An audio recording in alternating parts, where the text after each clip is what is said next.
A Gurkha rifleman escaped from a Japanese prison in southern Burma and walked 600 miles alone in the jungle to freedom. The journey took him 5 months, but he never asked the way and he never lost the way. For one thing, he could not speak a word of Burmese. And for another, he regarded all Burmese as traitors. He used a map, and when he reached India, he showed it to the intelligence officers who wanted to know all about his odyssey.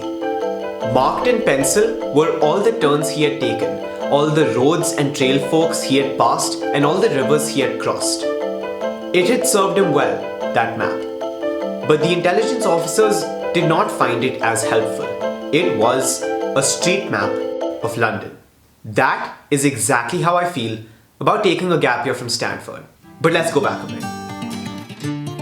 On March 29th, there were tears and tears and tears and tears and smiles as I had been accepted into my dream university. But with COVID-19 becoming an increasingly large reason for colleges to go online, there was only one question on my mind. Will I be able to go to college this year? Or a better question, was a virtual education worth it for me? Now, if you factor in the 12.5-hour time zone difference and the reality of not seeing a single classmate or professor in person for months, the reasons for not going to Stanford seemed to grow larger and larger. But there was just one problem. If you're Indian, taking a gap year isn't the norm. It's more of a good to see you, Aunt Evie. एक पूरे साल के लिए पढ़ाई नहीं करोगे? Thankfully, my two parents aren't like that. So I didn't have to make a presentation about what I was going to do every month of my gap year. That wasn't enough for me though. I feel like to take a decision this big, not wanting to do its alternative, isn't good enough. You have to find value in the path you've chosen, which is, why take a gap year? High school is a bubble, a community of individuals driven towards a goal with a structure to live and respect. Okay, maybe not always respect, but someone's always looking at what you're doing, giving you a direction and having an expectation. Perfect records are valued more than authentic exploration.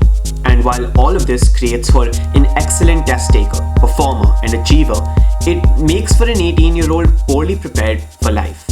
Think of it like this. Stanford is a gold mine of opportunities, but most of us walk in with a rock hammer.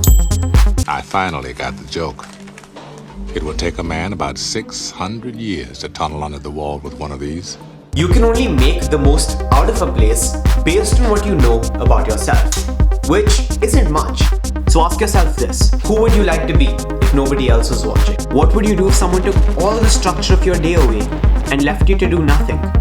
Can you deal with the uncertainty of not knowing what to do next week, month, or even a year? So, why take a gap year? Learn a language. Embrace a new culture. Heck, embrace the one that you're surrounded by. Get through that stack of books that's been looming over your head. Become financially independent. Study your favorite director's work. Prioritize your mental and physical health. Prioritize your priorities. But most of all, just like the Gurkha rifleman, trust yourself to get through this jungle of uncertainty with your map, even if it's based on just blind faith and optimism.